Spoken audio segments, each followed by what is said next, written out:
허브 예배에 오신 여러분 주님의 이름으로 환영하고 축복합니다. 저희 허브는 매주 토요일 오후 4시에 양재온누리교회 기쁨홀과 유튜브 온누리교회 대학청년부 채널, 그리고 매주 일요일 오후 2시 양재온누리교회 기쁨홀과 유튜브 온누리교회 허브대학부 채널을 통해서 만나실 수 있습니다. 여러분께서 하나님의 큰 은혜 가운데 오늘도 빈손으로 오는 사람은 있어도 빈 마음으로 돌아가는 사람은 없는 역사를 경험하게 되기를 바랍니다. 가슴에 손을 얹고 저를 따라 스스로를 축복하겠습니다. 하나님은 나를 사랑하십니다. 하나님은 나를 사랑하십니다. 나는 그 사랑을 신뢰합니다. 나는 그 사랑을 신뢰합니다. 나는 세상의 소금과 빛으로 살아갈 것입니다. 나는 세상의 소금과 빛으로 살아갈 것입니다. 나는 절대로 이전과 같지 않을 것입니다. 나는 절대로 이전과 같지 않을 것입니다. 아멘. 오늘 야고보서는 지혜에 대한 이야기를 하고 있습니다. 특별히 야고보서 3장 15절과 17절을 보면 야고보서는 세상에 두 가지 지혜가 존재한다라고 이야기합니다. 한 가지 지혜는 세상에서부터 온 세상의 지혜고요, 다른 하나는 하늘로부터 오는 하나님의 지혜라는 것입니다. 그렇다면 세상의 지혜와 하나님의 지혜는 어떻게 다를까? 성경에서 여러분 지혜 하면 누가 떠오르시나요? 지혜의 왕이라고 불렸던 솔로몬이라는 사람이 있었죠. 오늘 솔로몬의 인생과 함께 하늘의 지혜로 인생을 경영하라 라는 제목으로 은혜를 나누고자 합니다. 셰익스피어가 쓴 헨리 4세라는 작품에 이런 명대사가 있습니다. 왕관을 쓰려는 자 그 무게를 견뎌라. One who want to wear the crown, bear the crown. 그러니까 왕관을 쓰기 위해서 자신이 원하는 자리와 자신이 원하는 승리, 꿈과 비전과 성취를 위해서는 견뎌내야 하는 도전과 그리고 책임의 무게가 있다라는 말입니다. 솔로몬의 인생을 보면 정말 왕관의 무게를 견디기 위해 그가 왕위에 즉위하던 어린 시절부터 얼마나 힘겨운 내적 싸움과 힘겨운 인생을 살았는지를 볼 수 있습니다. 솔로몬이 이미 어릴 때 다윗은 하나님의 명령에 따라 솔로몬에게 다음 왕자를 약속해 주었습니다. 그러나 다윗 왕이 늙고 이제 죽음을 향해서 한 발자국씩 다가갈 때 솔로몬은 아직 어렸기에 다윗 왕의 자식들 중에 솔로몬의 형들은요, 은밀히 솔로몬을 치고 왕위에 오를, 아버지가 나이가 들었을 때 힘이 빠졌을 때 솔로몬을 제거할 쿠데타를, 반란을 준비합니다. 그런데 솔로몬은 어렸지만 이 음모를 솔로몬의 어머니 밧세바와 그리고 다윗의 참모들이 발견하게 됩니다. 그래서 밧세바와 참모들의 도움으로 솔로몬은 이 반란을 막을 수 있게 되었어요. 쿠데타가 일어나지 않았습니다. 그렇지만 그 결과 솔로몬이 왕위에 오르자마자 해야 됐던 일이 무엇이었는지 아십니까? 반란을 도모했던 자기 형들을 죽이는 일이었어요. 예나 지금이나 형법 체계에서 또 헌법 체계에서 가장 큰 죄는 연쇄살인이 아니라 반란죄입니다. 내란 음모죄죠.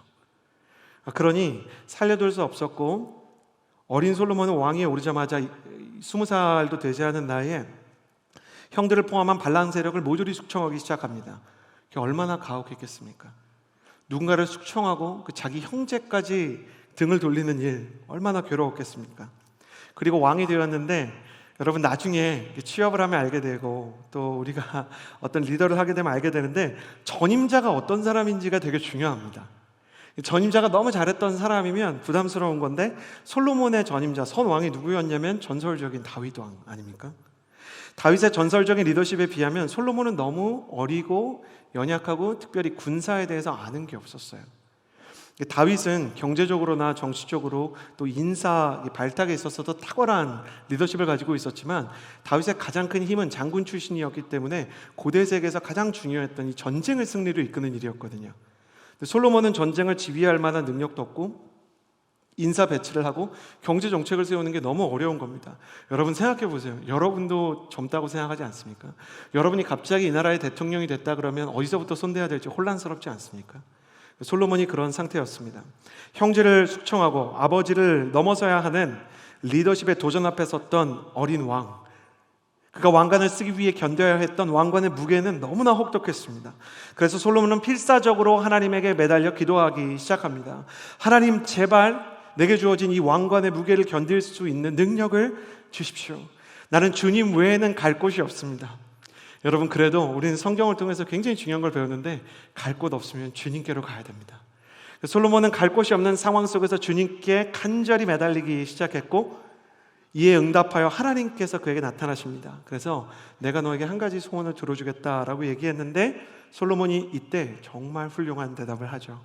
여러분이 다 잘 아시는 뭘 달라 그랬죠? 지혜를 주십시오. 예전에 초신자 이거 오해해가지고 좋아하는 자매가 지혜인데 지혜를 주십시오. 굉장히 감동받았던 거 제가 굉장히 놀랬던 기억이 납니다. 성경을 보면 솔로몬의 이런 어려운 환경 속에서 주님 저에게 지혜를 주십시오 라고 기도한 것이에요. 야고보서 1장 5절은 그래서 솔로몬의 모습을 보여주듯이 이렇게 얘기합니다.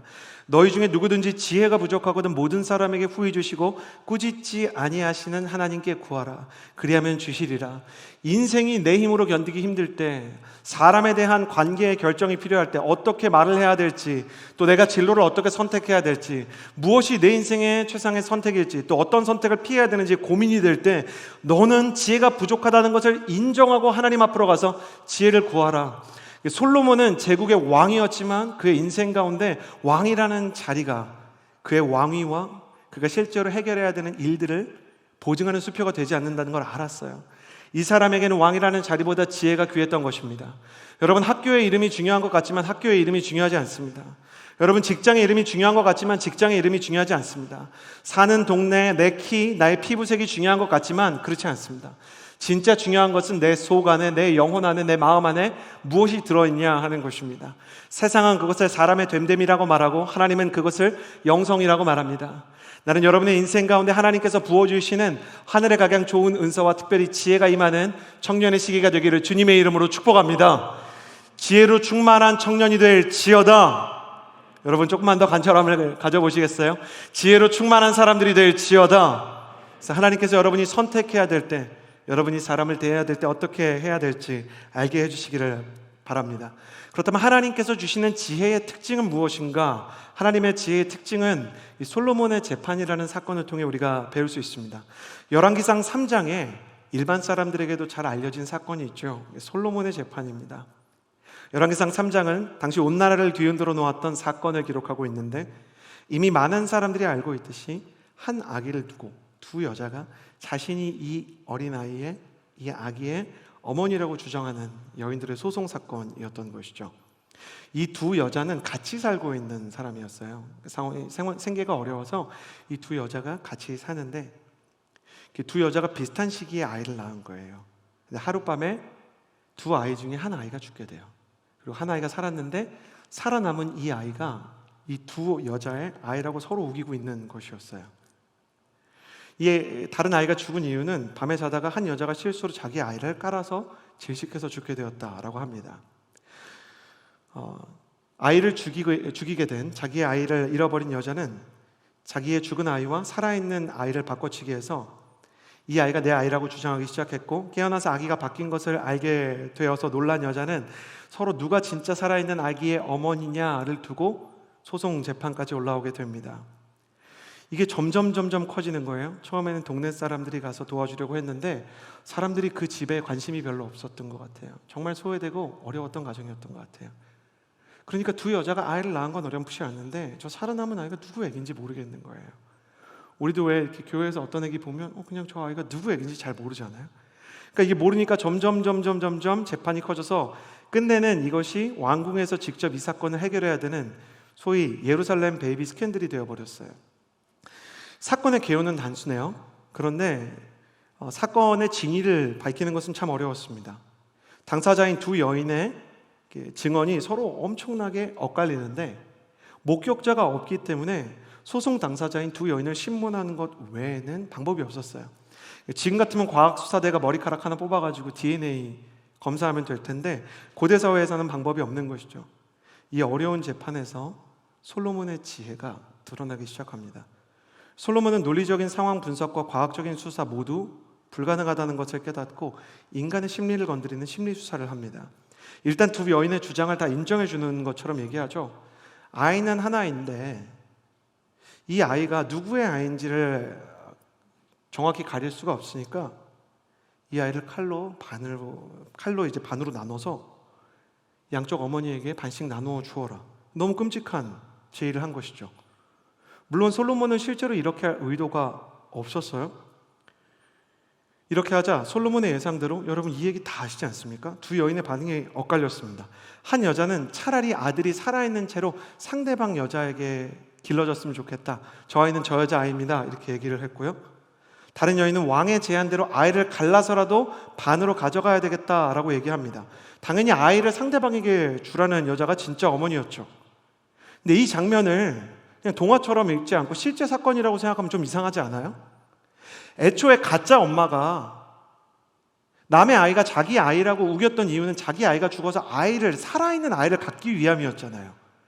근데 이렇게 하면 나는 내가 원하는 살아있는 아기를 가질 수가 없게 되잖아요.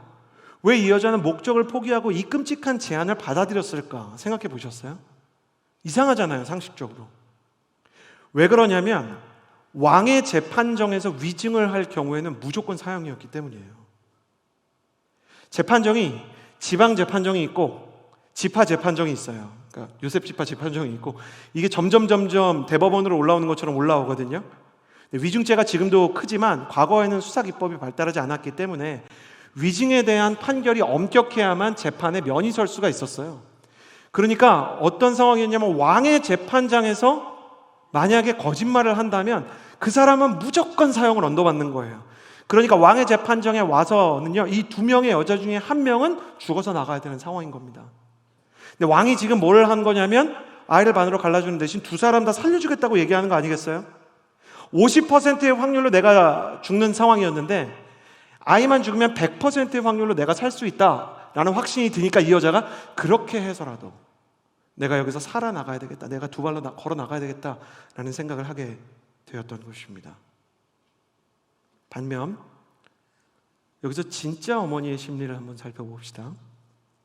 그러니까 진짜 어머니가 이 아이를 산채로 다른 여자에게 주라고 말하는 것은 이런 것과 똑같은 거예요. 나의 주장이 전부 위증입니다 라고 얘기하는 거예요. 그러면 아이만 저 여자에게 넘기는 것이 아니라 자신의 목숨이 날아가게 됩니다. 그러니까 이 진짜 어머니는 아이를 위해서 자신의 생명을 던지기로 각오를 했던 거예요. 솔로몬이 이와 같은 승부수를 던지는 것을 보면 하나님의 지혜의 본질을 볼 수 있어요. 솔로몬은 어떻게 이런 승부수를 던졌을까? 이렇게 생각한 거예요. 여기 두 사람 중에 진짜 엄마가 있다면 진짜 어머니의 마음속에는 죽음을 무릅쓸 수준의 사랑도 있을 것이다. 그러니까 솔로몬은 진짜를 가리기 어려운 첨예한 거짓이 이리로 저리로 움직일 수 있는 상황 속에서 단 하나를 믿었어요. 여기 이 아이를 진짜로 사랑하는 사람이 있다. 솔로몬의 예상은 정확했습니다. 두 명의 여자가 있었지만 사랑이 있는 어머니는 한 명뿐이었죠. 그러니 솔로몬이 가지고 있었던 하나님의 지혜의 속성은 뭘까요? 이렇게 얘기할 수 있을 거예요. 세상 어딘가에 진실한 사랑이 존재한다는 믿음이었어요. 세상 어딘가에 진실한 사랑이 있다. 자, 오늘 말씀 야고보서 3장 14절에서 16절의 말씀을 볼까요? 세상의 지혜의 특징입니다. 함께 읽겠습니다. 시작. 그러나 여러분의 마음에 지독한 시기심과 야심이 있다면 자랑하거나 진리를 대적해 거짓말하지 마십시오. 이 지혜는 하늘에서 오는 게 아니라 세상적이고 정욕적이며 마귀적입니다. 시기심과 야심이 있는 곳에 혼란과 온갖 악한 행위가 있습니다. 세상 사람들 굉장히 똑똑해 보이고 세상의 지혜가 굉장히 놀라워 보이는데 세상의 지혜라는 것은 시기심과 야망의 기초를 두고 있다. 매우 간단하게 더 단순하게 이야기를 하면 이기적으로 자기를 유리하게 하기 위해서만 지혜가 작동을 한다는 겁니다. 어떻게 하면 내가 이익을 보는지. 직장 A와 직장 B가 있는데 혹은 직장 A와 대학원 B가 있는데 어떤 선택을 해야 나의 인생 전체에서 최대의 이익을 누릴 수 있을지. 그러니까 끊임없이 나를 생각하는 거예요. 이것이 마치 가짜 어머니의 모습과 같습니다. 마지막 순간이 되면 어차피 내 아이가 아니니까 저 아이를 바쳐서라도 내가 죽을 위기 속에 있으면 그냥 나와야 된다는 생각이 작동할 수밖에 없는 겁니다. 끝내는 내 인생에서 가장 큰 이익을 볼 수 있다면 나는 많은 것들을 못 본 척할 수 있다라는 믿음. 그것이 세상의 지혜의 특징입니다. 그러나 하나님의 지혜의 특징에 대해서 성경은 이렇게 얘기합니다. 오늘 말씀 17절과 18절의 말씀을 같이 한번 읽어보겠어요? 함께 읽겠습니다. 시작. 그러나 하늘에서 오는 지혜는 무엇보다도 성결하고 또한 화평하고 관용하고 양순하며 긍휼과 선한 열매가 가득하며 편견과 위선이 없습니다. 의의 열매는 화평하게 하는 사람들이 화평의 씨를 뿌려 거두는 것입니다. 하늘의 지혜는 화평과 관용과 긍휼로 가득 차 있다. 쉽게 이야기하면 하나님의 지혜는 다른 사람들을 이롭게 하는데 굉장히 큰 힘을 발휘한다. 이기적이고 잔인한 세상 속에서도 사랑의 능력과 관계 속의 화평을 추구하고 진실한 긍휼이 존재할 수 있다는 것을 믿는다. 이것이 하나님의 지혜를 가진 사람의 특징이라는 것이에요. 아직 젊은 청년인 여러분에게 이런 질문을 드리고 싶습니다. 여러분은 이 잔인하고 이기적이고 속이는 것들로 가득한 세상 속에 진정한 순수함과 사랑이 존재한다는 것을 믿습니까? 우리 세대는 사랑을 하는 것도 받는 것도 두려워하는 세대가 아닌가 생각이 돼요. 사랑을 기대했다가 상처를 받은 경험이 있다면 사랑이라는 단어는 두려움으로 치환이 되게 되어 있죠. 이 두려움과 상처가 깊으면 깊을수록 사람에 대한 기대는 사라지고 사랑에 대한 믿음이 흐려지게 되어 있습니다. 사랑보다는 계산이, 진심보다는 저울이 효율적이라는 생각을 하게 되는 것이에요. 이 시대의 청년 문화를 보면 전 이렇게 생각이 듭니다. 결혼보다는 연애를 조금 더 선호하는 것 같아요. 그리고 연애보다는 썸을 달콤하게 그려내는 노래들이 많아지는 것 같아요. 청년부에도 썸 좋아하는 사람들이 있습니다. 제가 어디라고 얘기하지 않겠습니다. 어떤 청년부에 있을 때 어떤 형제분이 동시에 4명의 여자와 썸을 타고 계셨어요. 한 공동체에서. 규모가 좀 있겠죠?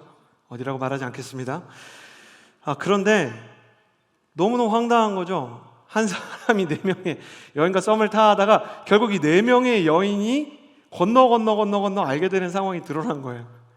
근데 이 형제를 그래도 디펜스 하려고 다른 형제가 말한 그 어록이 아주 명언이 되었고 청년부 밈이 됐습니다. 그 친구는 원래 좀 사랑이 많은 친구였어요. 그게 사랑이 많은 겁니까? 제정신이 아닌 거지? 그런데 우리가 이런 얘기를 우스갯소리로 하지만 세상에 수많은 썸을 한꺼번에 타는 사람들이 얼마나 많습니까? 사랑보다는 연애보다는 애매한 썸을 더 아름답게 그리는 이유는 뭘까? 책임과 헌신을 덜 줘도 되기 때문입니다. 내가 사랑을 하려다가 상처를 받은 사람은, 내가 사랑을 하려다가 손해를 본 사람은 내가 상처를 받았기 때문에, 내가 손해를 보았기 때문에 온 세상이 그렇게 보이는 거예요. 20대의 시절 저의 마음을 강타했던 하용주 목사님의 설교가 있었어요. 여러분은 어른을 봐도 화가 나고 세상을 봐도 화가 나고 정치를 봐도 화가 나고 교육계를 봐도 화가 나는 사람이 있습니까? 가만히 보니까 저예요. 왜 그런가 생각을 이렇게 하면서 봤는데 왜 그런지 아세요? 그랬는데 저는 그 말씀이 너무 눈물이 났어요. 나 자신에 대한 분노가 있기 때문입니다. 자기 자신을 제대로 사랑하고 포용하는 사람, 은혜 안에 있는 사람은 다른 사람한테 그 정도로 화내지 않습니다. 화내는 게 정상적인 수준이 있고 아주 영적으로 문제가 있는 수준으로 통제가 되지 않는 수준이 있었어요. 당시엔 분노 조절 장애라는 단어가 없었기 때문에 조절되지 않고 통제되지 않는 분노가 있어요. 이렇게 얘기를 하는 겁니다. 사람은 상처와 아픔에 자신의 영혼의 키를 맡기기 시작하면 세상의 이기심과 세상의 계산을 향해 이리저리로 떠밀리게 되어 있습니다. 그러나 하나님의 지혜를 가진 사람은 어떤 사람인가? 눈이 빛에 반응하는 게 당연하고 귀가 소리를 감지하는 게 당연하듯이 하나님의 지혜를, 하늘의 지혜를 가진 사람은 사랑에 반응하고 사랑을 드러냅니다. 솔로몬이 너무 순진하지 않습니까? 이 어려운 재판에서 솔로몬이 승부수를 던진 전제가 뭐라고요? 여기 진짜 엄마가 있다면 엄마의 사랑도 있을 거다. 너무 단순한 거잖아요. 그게 거기서 먹힐 거라고 아무도 생각하지 못했던 거예요. 사람이 대놓고 거짓말을 하는데 사랑이 무슨 소용이야? 죽고 사는 문제가 있고 50%의 확률로 사람이 죽어나가게 생겼는데 이 왕의 재판정에서 사랑 타령이 무슨 의미가 있어? 그런데 솔로몬은 그 너무나 현실적이고 너무나 세상적인 환경에서도 사랑의 위력을 믿은 거예요. 여러분의 마음 안에 진짜 그런 마음이 있습니까? 이 악한 세상에서도 진정한 사랑이 있다. 위기 속에서 오히려 강해지는 사랑이 있고 갈등 속에서 오히려 드러나는 진심이 있다. 세상이 존재하지 않는다고 말하던 숭고한 사랑은 솔로몬이 뭐라고 얘기합니까? 오히려 너희 곁에 있다. 심지어 이 재판장 안에 누구 하나는 죽어서 나가야 되는 이 재판장에도 진짜 사랑은 있었다라고 얘기하는 것이에요. 그러면서 세상에 존재하지 않는다고 이야기했던 사랑에 대해 나불거리던 사람들을 모조리 침묵시킨 것이 솔로몬이었어요. 하나님의 사랑은 존재한다. 사랑이 진실을 드러낸다. 그래서 온 이스라엘이 이것을 보고 솔로몬에게 감동하게 된 거예요. 사람이 진짜 놀랄 때는 언제인지 아세요? 너무 당연한 말이고 뻔한 말인데 실제로 없는 것 같은 말 있죠. 영원히 너만을 사랑할게라든지 나라를 위해 헌신하겠습니다라든지. 근데 그걸 진짜로 보면 놀란다니까요. 우리가 우크라이나 보면서 왜 놀랍니까? 코미디언 출신의 정치적인 역량이 부족했던 사람이 지도자가 되었는데 막상 전쟁이 터지니까 난세의 영웅이 난다는 게 뭔지를 보여주고 있어요. 아프가니스탄 대통령 미군이 철수하기 전에 자기가 먼저 피신했죠. 근데 우크라이나 대통령은 승산이 없는 전쟁 속에서 유엔에서 연설을 해가며 나는 이 나라를 끝까지 지킬 것이다 얘기하지 않습니까? 사람들이 놀라는 이유는 당연히 저기서 지도자라면 탈출할 것이다라고 생각했기 때문이에요. 다시 묻고 싶어요. 세상에 진짜 믿음과 진짜 소망과 진짜 사랑이 있습니까? 여러분이 만약에 이것에 대해서 네 그렇습니다, 하나님을 향한 진짜 믿음과 헌신, 진짜 소망과 사랑이 세상에 존재합니다에 대해서 100%의 동의를 할 수 없다면 여러분은 세상에 상당히 많이 물들어가고 있는 거예요. 여러분, 하나님과 세상을 오가면서 물들어가는 세상스러운 크리스천들을 보면 안타까운 생각이 들지 않습니까? 세상보다 더하게 파당을 짓고 분파를 짓고 마음 가운데 미움이 있고 시기가 있는 사람을 보면 막 화가 나지 않습니까? 그러나 여러분의 마음 안에 이 순수한 하나님의 사랑과 믿음과 소망을 향한 믿음과 확신이 있는가? 성경은 이것을 묻고 있어요. 지혜로워 싶어지고 하는 청년들은 많이 있는데 순수하게 하나님의 사랑을 믿는 사람들은 점점 더 사라져요. 하나님께 쓰임받고 싶어하는 인생은 많아지는데 믿음의 가정을 꿈꾸는 청년들은 점점 더 사라지기 시작했어요. 비전을 꿈꾸는 사람은 많은데 어려운 사람들을 돕는 청년들은 점점 어려워지기 시작해요. 점점 없어지기 시작해요. 그러나 하나님은 이렇게 얘기해요. 세상이 아무리 변해도 나의 사랑은 영원하고 그 사랑을 쫓아 살아가는 사람들이 있고 나는 그들에게 지혜를 줄 것이다. 사랑하는 여러분, 축복합니다. 나는 여러분의 인생 가운데 하늘로부터 주어지는 하나님의 사랑이 임하게 되기를 주님의 이름으로 축복합니다. 여러분의 인생이 세상에 존재하지 않을 것 같았던 진정한 사랑을 가정 속에 세상 속에 하나님을 향해 보여주는 그런 성도의 삶이 되기를 주님의 이름으로 축복합니다. 또 그렇기 때문에 여러분이 그 사랑에 기반해서 그 사랑을 증명하는 지혜의 사람이 되기를 주님의 이름으로 축복합니다. 미술계, 음악계에 있는 사람들 정말 블레싱하고 싶어요. 요즘에 미술계에서 꽃 그린다 그러면 교수님이 막는다 그래요. 크리스천 교수님들, 제가 진짜 드리고 싶은 말씀이 있었어요. 그거 너무 뻔한 얘기라고 커창하는 거 다시 한번 생각해 보셔야 돼요. 사랑을 주제로 그림을 그리려고 하고 보편적 인류애를 중심으로 글을 쓰려고 하면 더 어두운 것을 쓰시고 더 인간의 파멸에 대한 작품을 만들려고 하는 교수님들이 계신데 그 중에 크리스천이 있다면 당신의 내면을 돌아보셔야 됩니다. 교육계와 예술계가 점점 더 어둡고 파멸을 노래하는 쪽으로 가고 있어요. 그러나 여러분은 생명을 노래하십시오. 소망을 노래하십시오. 사람들이 뻔하다고 이야기해도 실제로 세상에 존재하는 소망과 희망의 작품을 만들어내는 하나님의 사람이 되십시오. 예술계에 있는 분들을 축복합니다. 글 쓰는 분들 축복합니다. 영상 만드는 분들 축복합니다.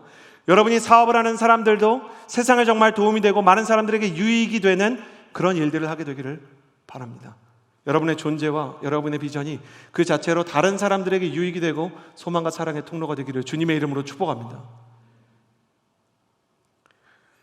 솔로몬의 이야기를 계속 읽어보면 더 놀라운 장면이 등장합니다. 자, 이 판결이 끝났습니다. 가짜 어머니는 죽어야 되겠죠? 열왕기상 3장 27절에서 28절입니다. 함께 읽겠습니다. 시작. 그러자 왕이 대답했습니다. 살아있는 아기를 죽이지 말고 첫 번째 여자에게 주어라. 그녀가 이 아기의 어머니다. 온 이스라엘이 왕이 내린 판결을 듣고 왕을 두려워했습니다. 그들은 왕이 하나님의 지혜로 판결하는 것을 보았기 때문입니다. 누가 거짓말을 했는지 위증을 했는지가 딱 드러났어요. 그러니 왕의 재판장에서 위증을 한 죄인은 형장의 이슬로 단두대에 의해 머리와 몸이 분리되어야 하겠죠. 사법부 장관이 사형 집행자에게 큐사인을 보냈을 거예요. 그런데 솔로몬은 진실한 사랑을 증명한 참 어머니에게 살아있는 아이를 넘겨준 뒤 비참한 거짓말쟁이로 온 국민의 손가락질을 받고 있는 여인을 물끄러미 바라보다가 어떻게 합니까? 집으로 돌려보내줘요. 이렇게 하면 왕의 위신이 안 서고 위증이 더 많아질 수 있는데도 불구하고 솔로몬은 왜 이런 행동을 하는 것인가? 아니, 이 여자가 얼마나 악해요. 남의 아이가 자기 아이라고 우기더니 위기가 닥쳐오니까 자기가 살기 위해서 살아있는 아기까지 죽이고자 했던 희대의 악녀.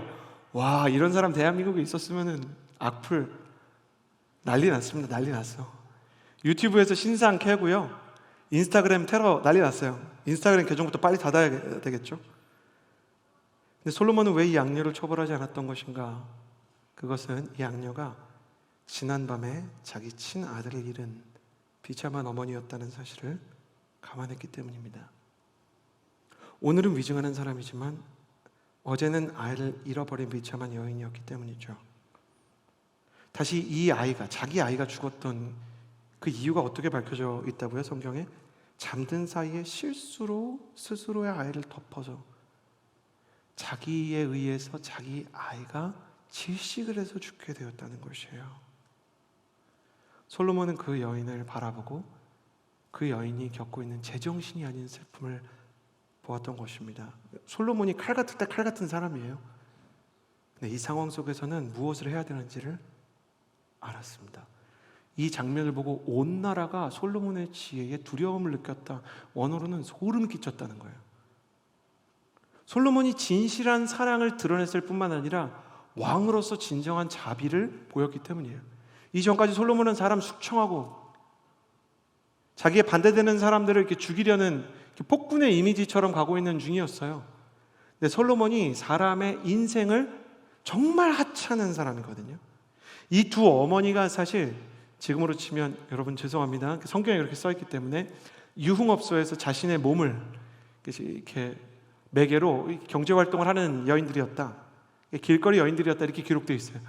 일단 길거리 여인이 왕의 재판장까지 올라왔다는 것 자체도, 거기서 한 여인의 어머니의 사랑이, 매우 천해 보이는 여자에게도 어머니의 사랑이 존재할 수 있다는 것도, 그리고 매우 악해 보이는 이 악녀를 향해서 자비를 베풀었다는 것도 온 나라를 향한 감동의 소식이 되었던 것이에요.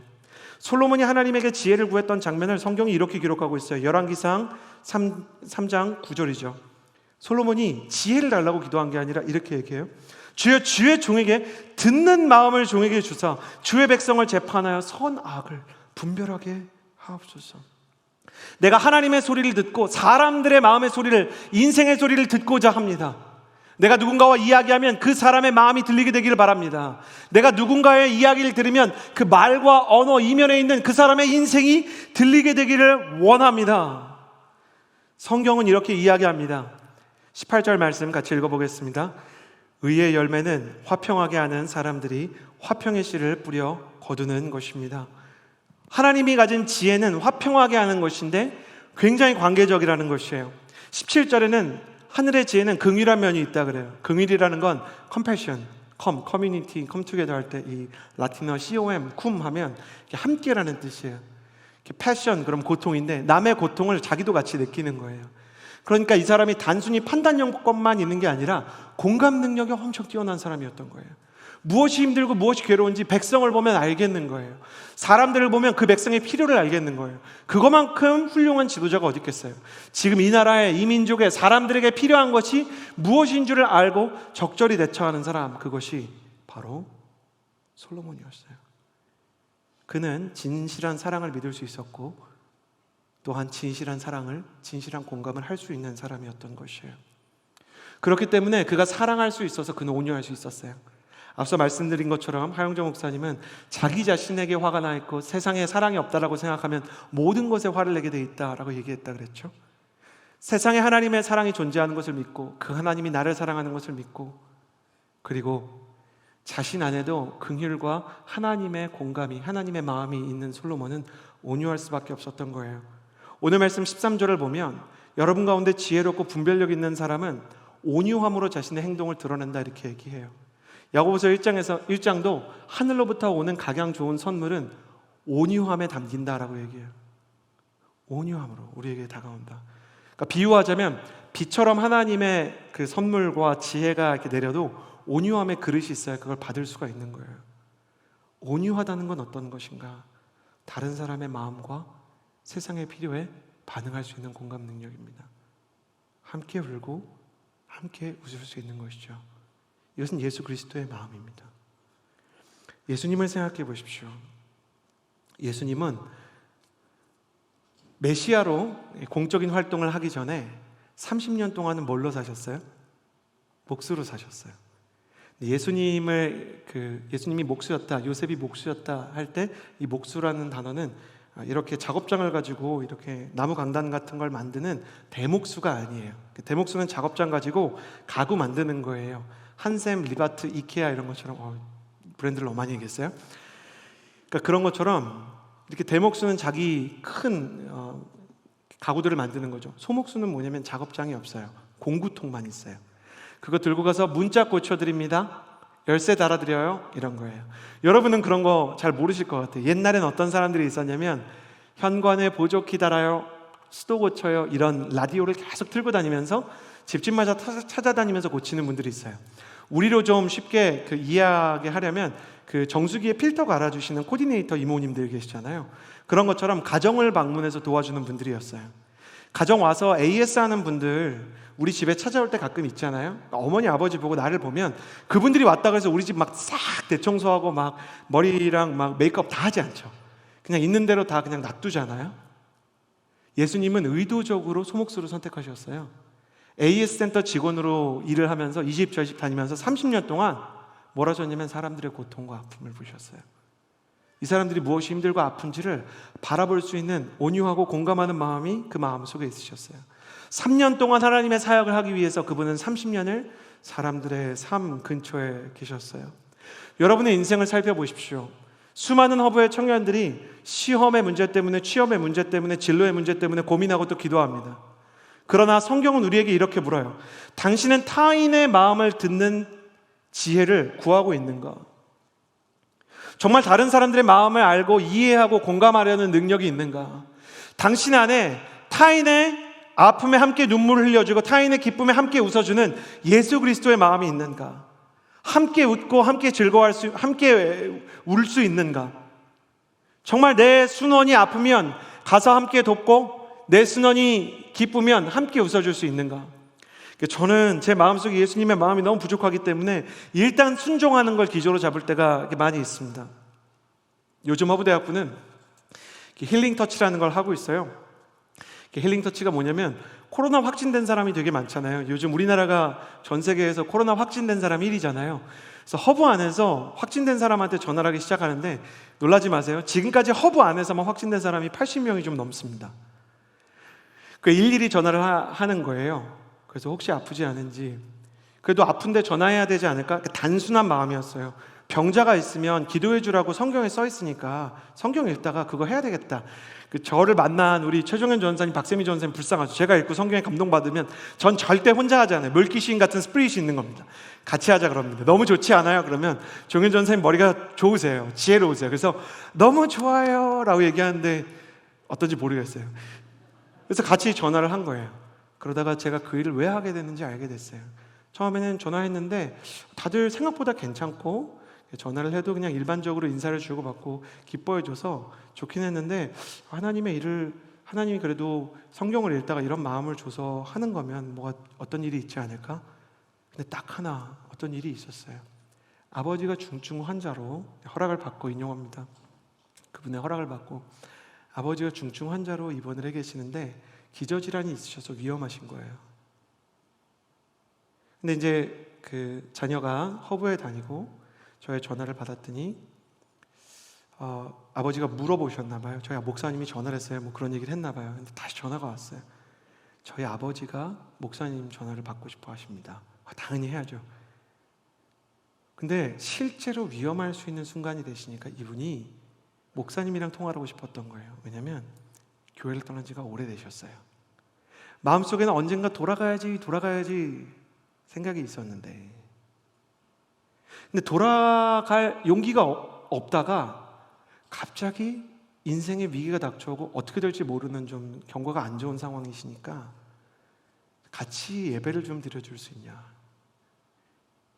그래서 예배를 드리는 거예요. 찬양을 부르고 싶어서 그분이 알 것 같아서 찬송가 중에 나 주를 멀리 떠났다 이제 옵니다를 불렀어요. 저만 음소거가 해제되어 있고 나머지 가족들은 이제 줌으로 들어와서 음소거를 하고 있었지만, 아버님이 감당할 수 없을 정도로 우시는 모습을 보게 되었어요. 다시 예수님께 돌아오고 그 병상에서 예수님을 만나게 되었던 것이에요. 하나님을 따라가고 누군가를 위해서 수고를 하는 것이 많은 경우 한 100명한테는 그렇게 큰 어떤 감동이나 큰 의미가 없는 것처럼 느껴질 때도 있는 것 같아요. 물론 저는 건강한 분들이랑 통화하면서도 매우 기뻤어요. 다들 건강하시니까. 근데 그러다가 정말 절박한 사람을 만나면 하나님께서 무엇을 위해서 이 일을 시키는구나를 알게 되는 거예요. 그래요. 여러분은 무엇을 위해서 하나님께 비전을 구합니까? 질문을 좀 바꿔볼까요? 하나님은 무엇을 위해서 여러분에게 비전을 주시려고 하십니까? 간단합니다. 죽어가는 사람들을 살리고 싶으신 것입니다. 여러분의 교육과 여러분의 작품과 여러분의 사업과 여러분의 경제적인 이익을 통해서 일자리를 만들고 소망을 만들고 절망 속에 있는 어려운 사람들을 돕고자 하는 마음이 하나님의 마음속에 있는 것입니다. 그러나 하나님의 비전을 구하면서도 세상의 이기심처럼 어떻게 하면 내가 더 큰 이익을 받을 수 있을지, 이 선택에 따라서 내가 어떻게 하면 최대한의 이익을 볼 수 있을지를 고민하고 있다면 죄송해요. 여러분을 정죄하는 게 아니라 여러분은 여러분 스스로를 좀 불쌍하게 보셔야 돼요. 내가 언제부터 이렇게 세상의 때에 찌들기 시작했을까? 여러분의 마음속에 타인의 마음과 고통과 눈물과 기쁨에 공명할 수 있는 어린아이와 같은 예수 그리스도의 마음이 있게 되기를 바랍니다. 가족이지만 부모가 자녀의 이야기를 듣지 않을 때, 자녀가 부모의 수고를 헤아리지 못할 때 그 가정은 불행합니다. 교회도 모임은 있지만 마음을 나눌 동역자와의 만남이 없으면 세상보다 더 어렵기도 합니다. 예수님을 믿는 여러분이 성공을 한다 한들 누군가의 마음을 듣고 진짜 공감할 수 없다면 여러분은 행복하고 의미 있다는 감정을 느낄 수 없을 거예요. 저는 여러분에게 하나님께서 지혜와 사랑을 동시에 부어주셔서 여러분에게 주어진 지혜와 비전이 세상을 향한 축복과 치유의 재료가 되기를 주님의 이름으로 축복합니다. 가슴에 손을 얹고 저를 좀 따라해 보시겠어요? 자, 가슴에 손을 얹고 저를 따라해 주시겠어요? 주님, 부족한 저에게 지혜를 주십시오. 부족한 저에게 지혜를, 그래서 세상을 살리게 해주십시오. 그래서 세상을 살리게 해주십시오. 여러분은 이렇게 기도했으면 좋겠습니다. 어떤 이익과 영광이 있는지를 생각하는 것이 아니라 하나님, 내가 어디로 가서 세상을 살리고 하나님의 생명을 전파할 수 있게 됩니까? 여러분이 그 가능성을 찾을 수 있었으면 좋겠습니다. 너무나 안타깝게도 솔로몬은 이렇게 지혜롭게 시작했다가 용두사미처럼 안타까운 인생의 결말을 맺게 됩니다. 열왕기상 11장 3절에서 4절을 보면 솔로몬에게는 700명의 후비가 있었고 300명의 첩이 있었다. 그 후비들이 솔로몬의 마음을 돌려놓았다라고 얘기합니다.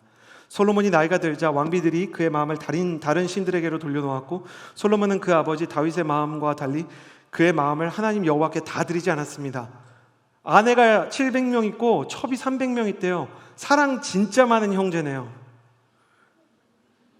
아니, 하룻밤에 아내 한 명이랑 자면 오늘 잔 아내랑 다시 자려면 한 3년 걸려요. 웃은 아이는 제 아이인데, 연준아, 이상한 걸 꿈꾸면 안 돼. 맥락을 잘 파악하고. 솔로몬의 인생이 끝까지 아름다웠으면 얼마나 좋았을까. 그러나 성경은 솔로몬의 비참한 말년을 기록해요. 성경은 그가 하나님께로부터 마음도 돌렸고 여호와께 마음을 다 드리지 않았을 뿐만 아니라 그의 인생 가운데 하나님의 모든 지혜가 떠나가기 시작한 모습을 보여줘요. 형들을 숙청하고 아버지로부터 물려받은 책임이 너무나 무거워서 하나님, 나를 좀 도와주십시오라고 엎드려 지혜를 구하던 겸손함과 절박한 믿음은 사라지고 진실한 사랑에 반응하던, 공감하던 그의 모습이 사라지기 시작했어요. 여러분은 어떻습니까? 수많은 청년들이 고등학교 3학년 때 한 번만 기회를 주시면 하나님에게 헌신하겠다고 얘기하다가 대학만 들어가면 세상 물이 들어서 솔로몬처럼 인생을 추락시킵니다. 솔로몬을 보십시오. 그는 사랑을 잃어버렸습니다. 사랑을 믿던 사람이 1000명의 여자가 있다고요? 여러분, 정말 1000명의 여자를 다 사랑할 수 있습니까? 두 여인 중에 단 하나의 진실한 사랑만 드러냈던 솔로몬이 사랑과 정욕을 구별하지 못하고 있어요. 여러분, 청년의 시기에 가슴에 새기고 기억하십시오. 성경이 말하는 사랑은 집중력이에요. 집중되지 않은 사랑을 사랑으로 인정하지 않아요, 성경이. 이 사람 저 사람 찔러보는 형제들, 그거는요 멈춰야 되는 게 아니라 회개해야 되는 거예요. 어장관리를 정당화시키는 자매님들, 정신 차리세요. 물고기처럼 살고 싶으세요? 우리 인생 가운데 얼마나 잘못된 세상의 문화가 들어있는가. 모두를 사랑하겠다고 나섰지만 결국은 전도서에서 뭐라고 얘기하는지 아세요? 헛되고 헛되며 헛되고 헛되니 모든 것이 헛되고 사랑도 헛되대요. 이렇게 사니까 그렇게 얘기하죠. 허무주의는 잘못된 세상의 지혜를 따라간 대가로 주어진 악의 열매예요. 허무한 세상에서 진실을 발견하던 그가 진실한 하나님의 세상에서 허무를 발견하게 되었던 것이에요. 천리길도 한 걸음부터입니다. 세계 선교도 한 영혼으로부터 시작하고 비전도 한 사람을 향한 섬김에서 시작되는 것이에요. 산만한 사랑처럼 어리석은 인생이 없습니다. 스나이퍼의 손에서 격발된 총알이 하나의 표적을 향해서 날아가는 것처럼 사랑을 하십시오. 산탕총처럼 여기로 저기로 막 쏘지 마시고요. 근데 이 사람은 사랑을 잃어버린 이후에 지혜를 잃어버리고 서서히 무너지기 시작합니다. 3절과 4절에 왕비들이 왕의 마음을 돌려놓았다라는 말이 반복됩니다. 솔로몬의 마음은 한 번에 무너진 것이 아니라 서서히 하나님으로부터 멀어져 그분을 등지게 되었다는 것이에요. 계속된 왕비들과 첩들의 부탁과 간청에 못 이겨 처음에는 왕비와 첩들의 우상 숭배를 허락해주고 다음에는 왕비들이 사비를 털어서 우상의 산당을 만드는 것을 모른 척 해주다가 나중에는 어떻게 했는지 아세요? 국고를 털어서 세금으로 이스라엘 전역에 이방 신당을 세우는 패역함을 보입니다. 아니, 이방 산당을 솔로몬이 세울 거를 상상이나 했겠습니까? 네, 너무 안타까운 건 이 사람이 한 번에 무너진 게 아니라는 거예요. 한꺼번에 1000명이랑 결혼한 게 아닙니다. 한 명의 아내가 있었는데 한 명을 더 취하고 거기 한 명을 더 취하고 이방 여인을 데려오고. 여러분 스스로의 인생을 보십시오. 세상의 지혜와 이기심과 세상의 쾌락을 쫓아가고 있지 않은가. 야고보서 3장 17절에는 이렇게 기록되어 있습니다. 하늘로부터 오는 지혜의 가장 첫 번째 특징, 무엇보다 여기서는 가장 먼저라는 뜻이에요. 가장 먼저 성결하다. 성결하다는 것은 하나님 한 분을 향한 집중력이 있는 거예요. 자동차 문을 맨손으로 찢는 법 아세요? 자동차 문 맨손으로 찢는 법? 페인트를 벗기는 거예요. 사포로 페인트를 벗기고요, 물을 계속 뿌려주고 비 내리는데 계속 두면요 자동차 철이가 부식돼서 녹슬기 시작합니다. 녹이 심하게 쓸잖아요. 사람이 손으로 찢을 수 있어요. 사단도 크리스천 청년을 한 번에 추락시키지 않아요. 여러분이 하나님이 정말 싫어하시는 일들을 한다 그래서 여러분의 인생이 한꺼번에 패망하지 않아요. 사단은 처음에는 페인트만 벗겨내요. 주일인데 예배 안 가게 하고, 예수님 믿는데 교회에서는 열심히 섬기지만 레포트는 돈 주고 사서 남의 거 도용하게 하고, 선교사님 도와주겠다고 작정해서 떼어놨던 금액 봄을 맞아서 신상 5절 쓰는데 쓰게 만들고, 그렇게 녹이 쓰는 마음을 외면하게 하고 결국 손쉽게 영혼을 찢어버립니다. 나중에 손도 대지 않아도 막 찢어지기 시작해요. 결국 서서히 거룩을 잃어버린 솔로몬 때문에 이스라엘의 지혜도, 이스라엘의 총명함도, 이스라엘의 강함도 솔로몬 이후 완전히 무너지기 시작합니다. 이스라엘이 예수님 시대 때 로마와 제국의 지배를 받고 있었던 건 누구보다 솔로몬의 책임이 커요. 여러분의 마음에 세상의 지혜와 세상의 방식을 허용하고 있지 않습니까? 수많은 청년들이 교회에서는 하늘의 지혜를 쓰고 직장에서는 세상의 지혜를 씁니다. 어느 교회를 다닐지를 결정할 때는 하늘로부터 오는 지혜를 쓰고, 누구와 결혼할지를 결정할 때는 세상의 지혜를 쓰는 게 아닙니다. 수많은 청년들이 나 하나님한테 지혜를 구했는데 왜 하나님께서 나 공부할 때, 나 취업할 때, 면접 볼 때 지혜를 주시 않느냐 많이 물어봐요. 근데 성경은 뭐라고 얘기하냐면 하늘의 지혜를 받지 못하는 가장 큰 이유는 하늘의 지혜와 세상의 지혜를 둘 다 사랑하기 때문이에요. 하나님의 지혜를 가지고 사람을 사랑하고 섬기기 원하는 마음이 없는 건 아닌데, 이 사람들에 대한 영혼에 대한 사랑을 포기하고서라도 내가 가장 빛나기 원하는 마음과 비교의식과 열등감과 질투와 시기가 한쪽에 가득해요. 교회에서 선교지를 섬기지만 레포트는 다른 것을 사와서 도용하고, 직장인은 다른 사람의 기획안을 도용해서 쓰는 거예요. 타인의 아이디어를 지금부터 도용하는 사람이 더 큰 힘을 가지게 되면 어떤 일이 일어날까요?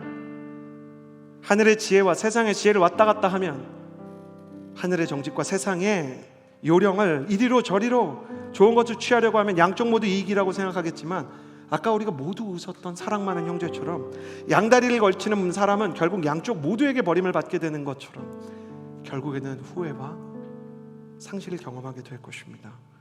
영적인 일관성이 없이 세상과 하나님 사이를 오가는 인생은 본인의 영혼도 흔들고 주변의 영혼도 방황하게 만듭니다. 그러므로 청년의 시기에 여러분에게 화를 내고 혼내는 게 아니에요. 안타까운 마음을 가지고 스스로를 돌아보기 위해 진단하는 거예요. 부드러운 말로만 할 수 없는 것은, 진짜 좋은 의사는 사람이 암이 걸렸는데 괜찮습니다, 집에 가서 타이레놀 드세요, 이렇게 얘기하면 안 되지 않겠습니까? 정확한 진단을 해야 되기 때문에 너무 안타까움으로 얘기하는 거예요. 청년의 시기에 여러분이 기도하면서 하나님, 내 영혼을 진단해달라고 기도하세요. 여러분이 하나님 앞에 정직한 마음을 가지고 내가 잘못한 게 있으면 알게 해달라고 기도하면, 세상에 내가 얼마나 물들었고 내가 왜 영적인 침체를 경험하고 있고 내 안에 왜 하늘의 지혜가 없는지를 금방 깨달을 수 있을 거예요. 얼마나 거짓되고 얼마나 시기심이 있고 얼마나 야망으로 가득 차 있는지, 하나님, 내가 이런 것들에 물들지 않게 해달라고 순수를 위해서 기도해야 되지 않겠어요? 영혼의 질병은 내 힘으로 고칠 수 없습니다. 영혼의 치료자가 되시는 주님께 세상의 지혜와 세상의 방식과 요령과 또 한편으로는 세상의 압력에 물들어서 다른 사람을 자꾸 욕하는 문화, 시기하고 질투하고 분노하고 비교의식 때문에 우월감을 느끼거나 열등감을 느끼는 문화로부터 자유케 해달라고 기도해야 될 것입니다. 그러면 주님께서 여러분의 영혼 가운데 새 마음과 새 영을, 영적인 치유를 허락하실 거예요. 말씀을 뵙습니다. 축복합니다. 여러분이 하늘의 지혜를 가지고 하나님의 진실한 사랑을 믿고 드러내는 사람이 되기를 바랍니다. 사람들의 마음을 헤아리고 여러분의 비전을 통해 누군가를 살리게 되기를 바랍니다. 또 거룩을 가지고 여러분에게 주어진 지혜를 지킬 수 있게 되기를 바랍니다. 함께 기도하겠습니다.